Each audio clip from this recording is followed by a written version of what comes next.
值得一提的是，阿鲁里遭暗杀，正值美国国务卿布林肯即将访以之际。以色列时报2号援引知情人士报道，访问行程被临时推迟到下周，但该人士表示，此次推迟与阿鲁里遇袭身亡一事无关。另据一名不愿公开姓名的美国政府官员向美国《华盛顿邮报》披露，此次针对哈马斯高层的袭击由以色列国防军发动，美方事先并不知情，以色列政府在暗杀行动开始后才通知美国政府。法新社评论称，自本轮巴以冲突开始以来，以军与黎巴嫩真主党之间的冲突一直局限在黎以接壤的边境地带，而2号针对阿鲁里的军事行动，则是以色列近期首次在黎巴嫩首都区域发起袭击。国际社会担忧，中东地区由此恐面临爆发更大范围冲突的风险。值得注意的是，当地时间2号，深陷反犹争议和论文抄袭指控的美国哈佛大学校长克洛迪亚·盖伊宣布辞职。大约1个月前，盖伊和宾夕法尼亚大学校长、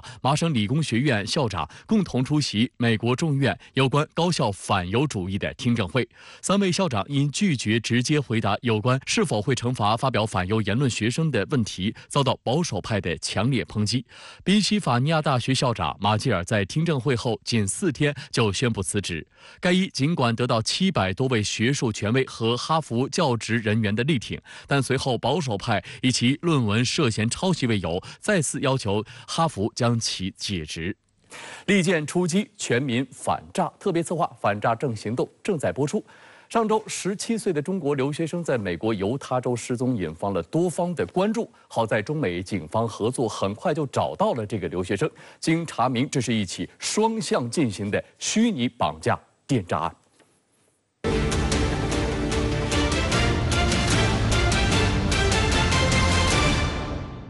中国驻美国大使馆1号表示，在美国当地警方、中国驻美国使馆和中国国内公安机关等多方努力下，该名留学生已于当地时间2023年12月31号晚找到，身体状况良好。该学生2023年12月28号晚失踪，当地警方起初以为他被强行从寄宿家庭中带走，但警方随后于31号晚在附近山区树林的露营帐篷中找到了他。据警察初步调查，诈骗分子一方面对留学生家人谎称其子女被绑架并索要赎金，同时对涉世未深的留学生说其在中国的家人受到了威胁，必须躲起来，还要拍下自己躲藏的照片。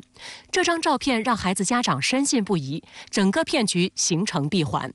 中国驻美国大使馆再次提醒在美中国公民，特别是在美留学人员，务必提高安全意识，高度警惕虚拟绑架等电信网络诈骗。留学生如果接到自称警方办案、协助调查等可疑电话，请立即挂断，不听、不信、不搭理，并及时通过官方渠道联系中国使领馆、所在学校的老师、同学，以及向当地或者国内警方核实求助，并及时告知家长相关情况。留学生家长如果接到可疑电话，无论是绑架还是诈骗，都应当立即报警。此前，国内多地警方都遇到过专挑留学生家庭下手的虚拟绑架案。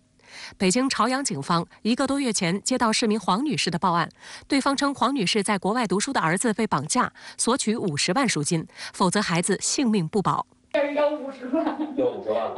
他就想知道我儿子安不安全。你儿子安不安全，我们来帮你核实来。由于黄女士一时联系不上儿子，不能断定对方是骗子还是绑匪。保险起见，办案民警一边教黄女士与对方周旋，一边尝试联系国际刑警。我们分局上报了市局，上报了公安部，看能不能国际刑警对其进行海外进行帮助。我孩子有事没事？没事，他现在100%是电诈。这电诈？你现在给他转钱了吗？没呢。你转1毛都是多余，他是骗你的。由于儿子一直处于失联状态，黄女士非常着急，甚至不信警方，想要给对方转赎金。民警只能将黄女士先带回派出所劝说。在民警的不懈努力下，黄女士的儿子终于接电话了。原来是骗子打了个时间差，孩子一直在睡觉。女士，来你自己看看你儿子，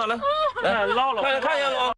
办案民警叮嘱孩子，无论学业再忙，也要每天给家里报平安。同时嘱咐黄女士，千万要警惕专盯留学生家庭的骗局。在澳大利亚留学的小尹呢，也掉进了骗局。他接到一个特别的电话，对方自称是大使馆的工作人员，说警方有急事要找他。那小尹呢，上网查询发现来电号码和网上公布的大使馆的号码是一样的，于是他就相信了骗子，被骗的80多万元。通过社交软件，一位自称姓蓝的警官告诉小尹，他涉嫌帮信罪，正在被通缉中。随后，小尹收到了一张通缉令，上面清楚地写明了他的身份信息。这名所谓的警官先是对小尹的遭遇表达同情，之后又称可以通过关系缴纳取保候审的保证金，同时不断向涉世未深的小尹施压。他其实就是抓住了我妹妹的一个心理，就是说他可能。你做了什么帮信罪怎么样？可能你会被遣返回中国，你不能在澳大利亚继续上学，怎么样的？就是通过威胁吧，还有一种控制的方法，就是说你不能离开卧室，你不能离开电脑摄像头，然后我们实时对你进行了监控。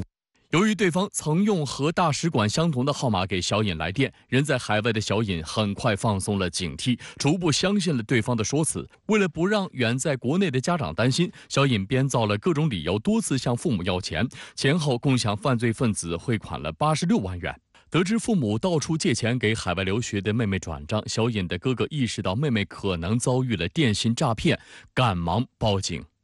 我问他，我说你为什么会不停地要这个钱，怎么样的？我当时记得很清楚，他就跟我说：“哥哥，那个警察说，我说你赶紧醒一醒，警察不会问你要钱，做任何案件不会说让你把钱打到任何账户上。”接到报案之后，马上对他在资金流上进行了，首先是在资金流上进行了一个预警劝阻，包括一个稍微的冻结。后续在进行追查过程中，发现他的部分金额是汇到了一个姓林的嫌疑人身上。警方很快抓获了犯罪嫌疑人林某，并挖出林某背后的一个洗钱团伙，抓获了以吴某为首的8名犯罪嫌疑人，成功追回48万元赃款。警方提醒，自称公检法让你转账汇款的都是诈骗，诈骗分子还可能利用虚拟号码模仿出真正的官方号码，让人放松警惕。在外求学的留学生遇到此类情况，应该如实告诉家人，避免上当受骗。构建3立3区，推动罗湖高质量发展。连日来，深圳光影艺术季罗湖分会场的追光盛世，引得不少市民是纷纷来打卡。晚上7点到粤海城商场内吃饭购物的市民越来越多，李先生就是其中一位。在等朋友喝啤酒的间隙，他发现这里出现了很多光影装置，觉得挺有特点的，每个装置都不一样。我看有好几个区域都有。我觉得上面那个统仓那个区域特别有意思，就是非常震撼的感觉。哎，突然一下觉得很兴奋的这种状态，我觉得挺有意思的。今年金皮坊展点以光谱未来为主题，在7个展位共展示了11个风格不同的作品，通过科技手段、光的表现形式，带领观展人回到过去，预见未来。我们一共有7件作品，里面形式都不太一样，有的就是艺术装置，有的是可以互动的作品，有的就是一个很宏大的一个光影秀，还有根据统仓